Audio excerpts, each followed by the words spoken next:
నమస్కారం పీసీఎన్ వార్తలకు స్వాగతం. వార్తల్లోని ముఖ్యాంశాలు.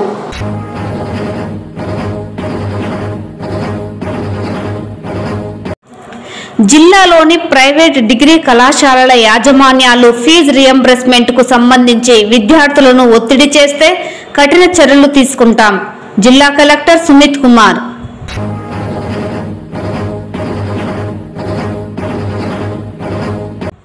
చిత్తూరు నగరపాలక పరిధిలో నేటి నుండి మార్కెట్ ఫీజుతో పాటు ప్రైవేటు బస్సుల పార్కింగ్ వసూళ్లను అధికారికంగా చేపట్టనున్నాం.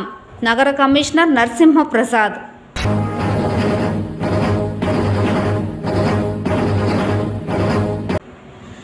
తిరుచానూరు పద్మావతి అమ్మవారి వార్షిక బ్రహ్మోత్సవాలకు అవసరమైన అన్ని ఏర్పాట్లను పగడ్బందీగా చేపడుతున్నాం. టీటీడీ ఈవో శ్యామలారావు వెల్లడి. వార్తల్లోని వివరాలు. జిల్లాలోని జూనియర్, డిగ్రీ, ప్రొఫెషనల్ కోర్సులకు సంబంధించి రియంబర్స్మెంట్ చేసే వరకు విద్యార్థులపై ఒత్తిడి చేయవద్దని జిల్లా కలెక్టర్ సుమిత్ కుమార్ ఆదివారం ఒక ప్రకటనలో తెలిపారు. అర్హత గల విద్యార్థుల రియంబర్స్మెంట్ మరియు మెస్ ఛార్జీలకు సంబంధించి ప్రభుత్వం నుండి నిధులు మంజూరు చేసే వరకు విద్యార్థులపై సంబంధిత యాజమాన్యాలు రుసుములు చెల్లించలేదని కారణంతో హాల్ టికెట్లు జారీ చేయకపోయినా, ఒరిజినల్ ధృవపత్రాలు ఇవ్వకున్నా చట్టపరమైన చర్యలు తీసుకుంటామని, ప్రభుత్వం నుండి నిధులు మంజూరు చేయడం జరుగుతుందని కలెక్టర్ తెలిపారు. విద్యార్థుల నుంచి అధిక రుసుములు వసూలు చేసే కళాశాలలపై చర్యలు తప్పవని హెచ్చరించారు.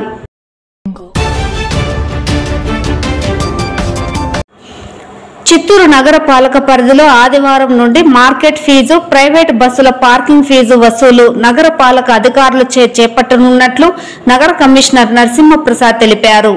2024-25 సంవత్సరానికి సంబంధించి మార్కెట్ ఫీజు, పార్కింగ్ ఫీజు టెండర్దారులు డబ్బులు చెల్లించినందున సదరు టెండర్ రద్దు చేసి నగర పాలక సంస్థ అధికారుల ద్వారా ఆదివారం నుండి ఫీజులు వసూలు చేపట్టనున్నట్లు తెలిపారు.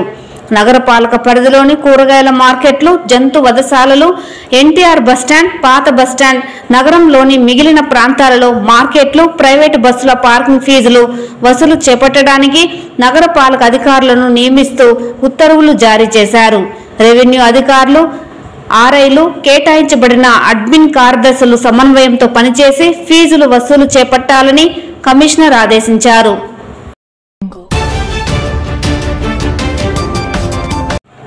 తిరుచానూరు శ్రీ పద్మావతి అమ్మవారి వార్షిక బ్రహ్మోత్సవాల ఏర్పాట్లను టీటీడీ ఈవో శ్యామలారావు అధికారులతో కలిసి పరిశీలించారు. తిరుమల తరహాలో తిరుచానూరు శ్రీ పద్మావతి అమ్మవారి బ్రహ్మోత్సవాలు నిర్వహిస్తామని, వార్షిక బ్రహ్మోత్సవాలను నవంబర్ 28 నుంచి డిసెంబర్ 6వ తేదీ వరకు వైభవంగా నిర్వహించేందుకు విస్తృతంగా ఏర్పాట్లు చేపట్టాలని టీటీడీ ఈవో శ్యామలారావు అధికారులను ఆదేశించారు. జిల్లా ఎస్పీతో కలిసి ఆలయ 4 మాడ వీధుల్లో అధికారులతో కలిసి పరిశీలించారు. ఈ సందర్భంగా ఈవో మాట్లాడుతూ, తిరుచానూరు బ్రహ్మోత్సవాలలో ప్రధాన ఘట్టమైన పంచమి తీర్థం రోజు భక్తులకు చక్కటి ఏర్పాట్లను చేస్తున్నామని తెలిపారు. 3 హోల్డింగ్ పాయింట్లలో వేచి ఉండే భక్తులకు సౌకర్యవంతంగా మంచినీరు, అల్పాహారంతో పాటు మరుగుదొడ్లను కూడా అందుబాటులో ఉంచేందుకు ముందస్తుగానే ప్రణాళికలు చేస్తున్నామని, హోల్డింగ్ పాయింట్ల వద్ద అవసరమైన సిబ్బందిని అందుబాటులో ఉంచుతామని చెప్పారు. ఆరోగ్య శాఖ అధికారులు పారిశుద్ధ్య విషయంలో జాగ్రత్తలు తీసుకుని స్థానిక పంచాయతీ అధికారులతో సమన్వయం చేసుకోవాలని, సెక్యూరిటీ విభాగం అధికారులు సీసీ కెమెరాలను, అవసరమైనంత సిబ్బందిని ఏర్పాటు చేసుకుని స్థానిక పోలీసులతో సమన్వయం చేసుకోవాలని అన్నారు.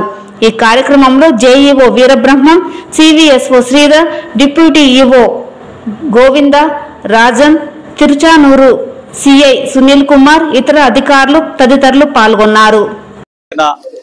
ప్రారంభమవుతున్న శ్రీ పద్మావతి అమ్మవారి కార్తీక బ్రహ్మోత్సవాలు, వాటి ఏర్పాట్లు చూడటానికి ఇక్కడికి రావడం జరిగింది. ఘనంగా ఈ ఉత్సవాలను నిర్వహించడానికి అన్ని రకాల ఏర్పాట్లు కూడా చేస్తున్నాము. అలాగే ముఖ్యంగా 6వ తారీఖున పంచమి తీర్థంకి సంబంధించిన కార్యక్రమాలన్నీ కూడా ఇక్కడ సమీక్షించడం జరిగింది. ఆ రోజున వేలాది మంది భక్తులు వస్తారు కాబట్టి వారికి ఎటువంటి ఇబ్బందులు లేకుండా, అలాగే ఎటువంటి ట్రాఫిక్ సమస్యలు కూడా లేకుండా అన్ని రకాలుగా ఎస్పీ గారితో, విజిలెన్స్ వారితో, అలాగే మా టీటీడీ సిబ్బంది అందరితో కూడా చర్చించడం జరిగింది. అలాగే ముఖ్యంగా 3 హోల్డింగ్ పాయింట్స్ ఉంటాయి ఆ రోజు. ఎందుకంటే ముందు రోజు రాత్రికే చాలా మంది భక్తులు వచ్చి వేచి ఉంటారు కాబట్టి వారందరికీ కూడా ఆ హోల్డింగ్ పాయింట్స్ లో రాత్రి భోజనాలు, అలాగే తాగునీరు, అన్ని రకాల ఏర్పాట్లు, ఉదయం పూట టాయిలెట్స్ కానీ ఎప్పుడన్నా అవసరం ఉన్న టాయిలెట్స్ కానీ ఇవన్నీ కూడా ఏర్పాట్లు చేయడం జరిగింది. వారిని పొద్దున్న పూట వదలడం సమయానికి ఇవన్నీ కూడా చేయడం జరిగింది. అలాగే పడి వచ్చే ఏదైతే రూట్ ఉందో అది కూడా ఇప్పుడు చూడటం జరిగింది. అక్కడ కూడా ఇబ్బందులు లేకుండా ఏ విధంగా బ్యారికేడ్లు పెట్టాలి, ఏ విధంగా ఎవరికి ఇబ్బంది లేకుండా సెక్యూరిటీ అరేంజ్మెంట్స్ అన్ని కూడా చూడడం జరిగింది. సుమారుగా ఆ రోజు పంచమ తీర్థం రోజు ఎక్కువ మంది భక్తులు వస్తారు కాబట్టి సుమారుగా 1500 మందిని సెక్యూరిటీ సిబ్బందిని అదనంగా ఉపయోగించడం జరుగుతుంది. మిగిలిన రోజుల్లో సుమారుగా 150-200 మంది సెక్యూరిటీ సిబ్బందిని కూడా ఉపయోగించడం జరుగుతుంది. చిత్తూరు అభివృద్ధికి అన్ని సంఘాలు కలిసికట్టుగా నడవాలని చిత్తూరు స్మార్ట్ సిటీ అభివృద్ధి కమిటీ సభ్యులు పిలుపునిచ్చారు. ఆదివారం చిత్తూరు నగరంలోని జీవకారుణ్య సంఘంలో Chittoor smart city development committee ఆధ్వర్యంలో అన్ని సంఘాల నాయకులతో సమీక్షా సమావేశం నిర్వహించారు. చిత్తూరు పూర్తిస్థాయి అభివృద్ధికి ఎలాంటి చర్యలు భవిష్యత్తులో చేపట్టాలని, నగరంలో ఉన్న సమస్యలు ఏమిటి, వాటిని అధికారుల దృష్టికి తీసుకువెళ్లి పరిష్కరించడంలో సంఘ సభ్యుల పాత్ర అనే అంశాలపైన సుదీర్ఘంగా చర్చించారు. అలాగే ఇటీవల చిత్తూరు అభివృద్ధికి 350 కోట్లు ప్రభుత్వం కేటాయించడం హర్షణీయమని చెప్పడంతో పాటు యూనివర్సిటీ, రోడ్ల మరమ్మతులు, త్రాగునీరు, ఉపాధి కల్పన వంటి పలు అంశాలపైన ప్రధానంగా చర్చించారు. ఈ కార్యక్రమంలో సంఘ సభ్యులతో పాటు ఎన్హెచ్ఆర్సీ జాతీయ కార్యదర్శి బుల్లెట్ రవి, జిల్లా అధ్యక్షులు ధనంజయ నాయుడు, సభ్యులు, స్థానిక కార్పొరేటర్ అశోక్, విశ్రాంత పోలీసు ఉద్యోగులు, వివిధ సంఘాల సభ్యులు పాల్గొన్నారు. వారి అధికారులందరినీ తీసుకెళ్లి మాకు చిత్తూరుని మరి ఉన్న సమస్యలు, తాగునే సమస్యగా అనేక సమస్యలు వాళ్ళ దృష్టికి తీసుకెళ్లి వెంటనే వారు చిత్తూరుని అమృత పథకం కింద మేము వాళ్ళని ఎంపిక చేశాం.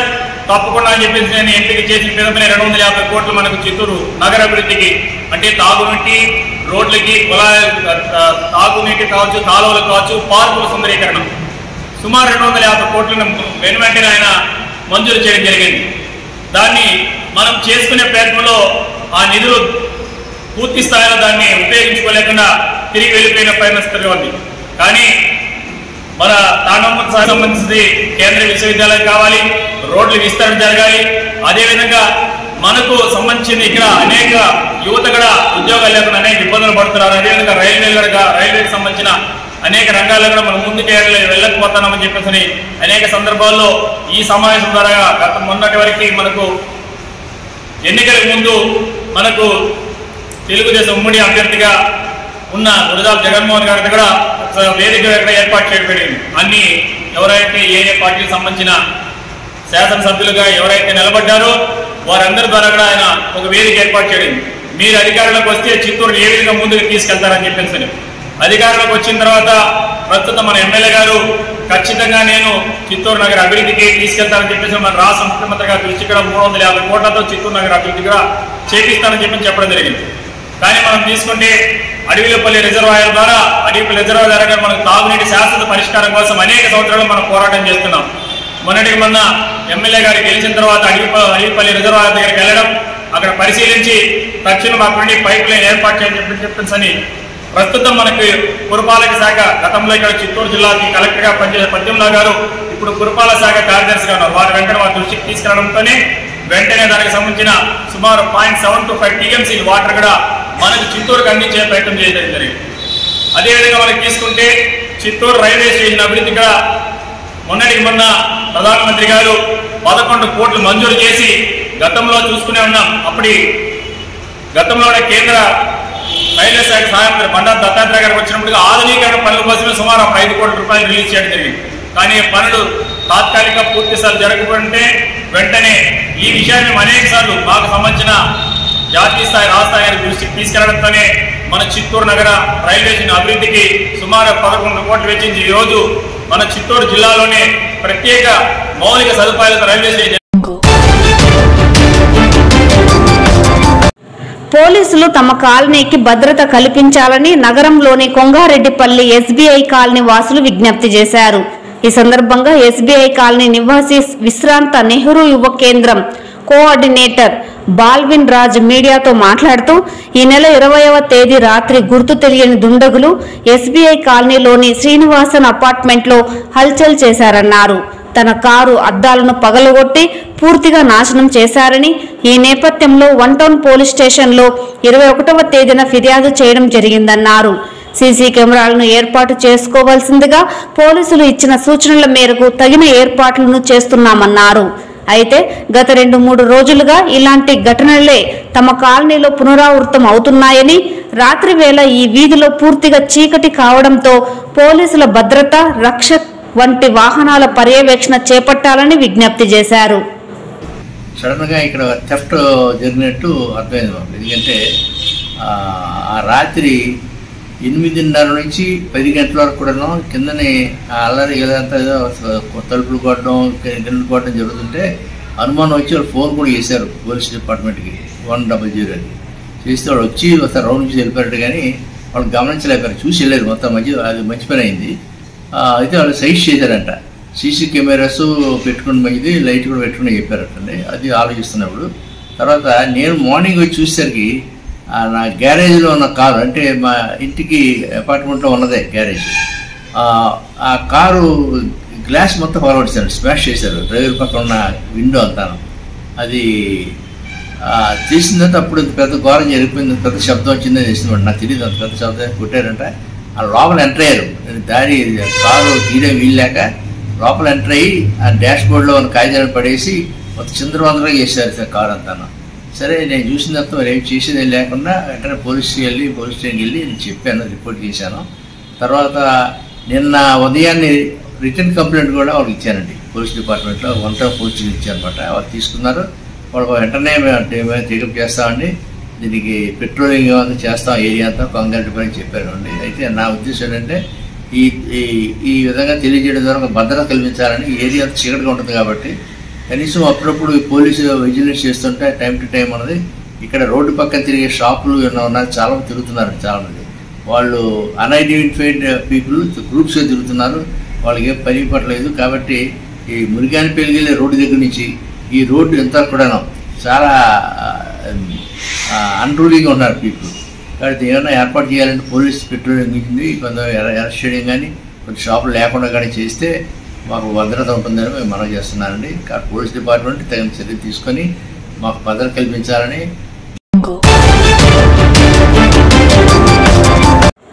2 ద్విచక్ర వాహనాలు ఢీకొని 3కి తీవ్ర గాయాలైన ఘటన చిత్తూరు జిల్లా పరిధిలో చోటు చేసుకుంది.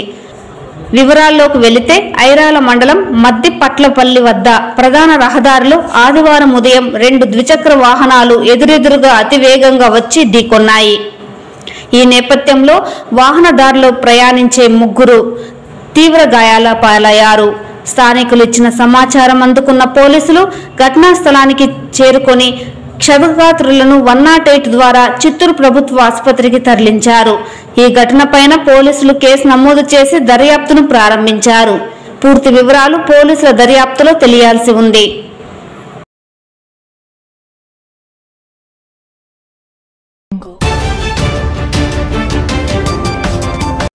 చిత్తూరు ప్రభుత్వ డ్రైవర్ల సంఘం ఎన్నికల్లో భాగంగా నామినేషన్ ప్రక్రియలో కుట్రపూరితంగా తమ నామినేషన్లు తొలగించారని ప్రభుత్వ డ్రైవర్ల సంఘం మాజీ అధ్యక్షుడు పన్నీర్ సెల్వం ఆరోపించారు.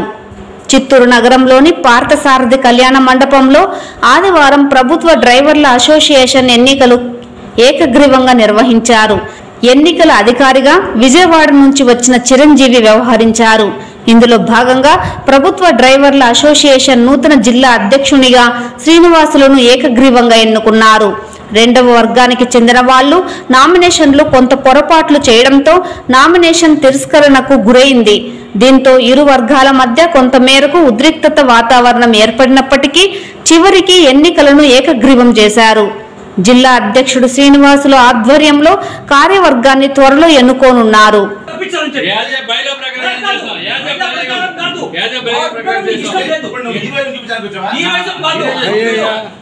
మీరు ఆఫీసర్ డ్రైవర్ల మీరు కూడా ఫస్ట్ సాయంత్రం నా మోసం అప్పుడు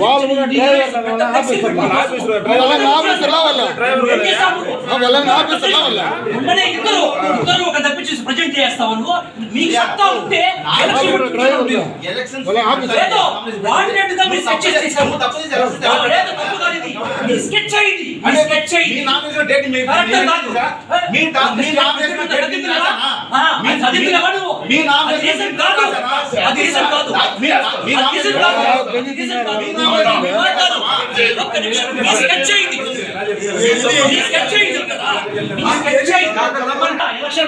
సత్తా లేకుండా మీరు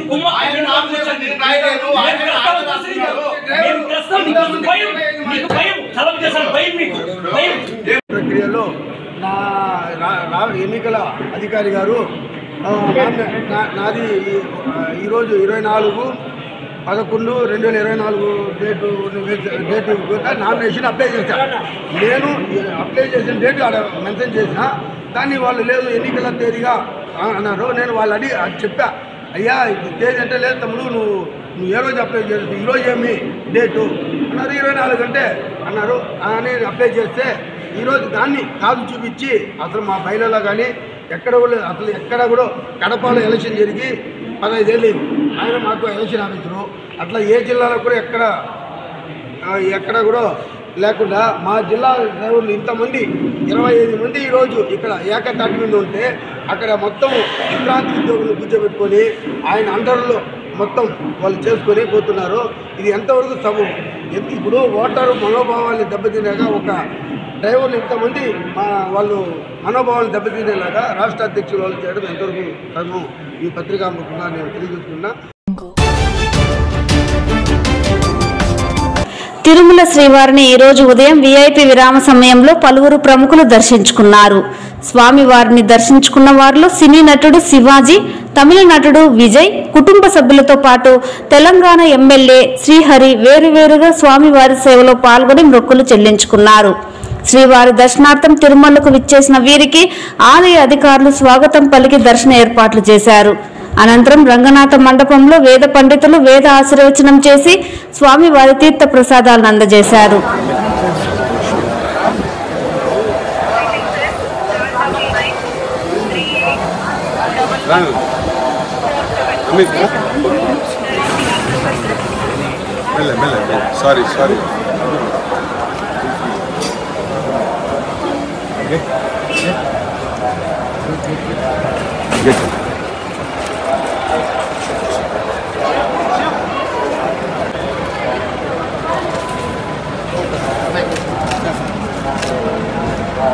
అక్కడ మాట మీడియా మిత్రులు నమస్కారం.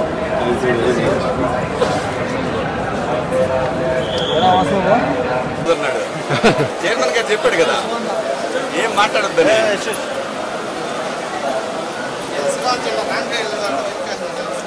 ఇది రాకపోయినా అదే మా దారి ఇదే పైన పెట్టేసిందన్న వెహికల్స్ సార్.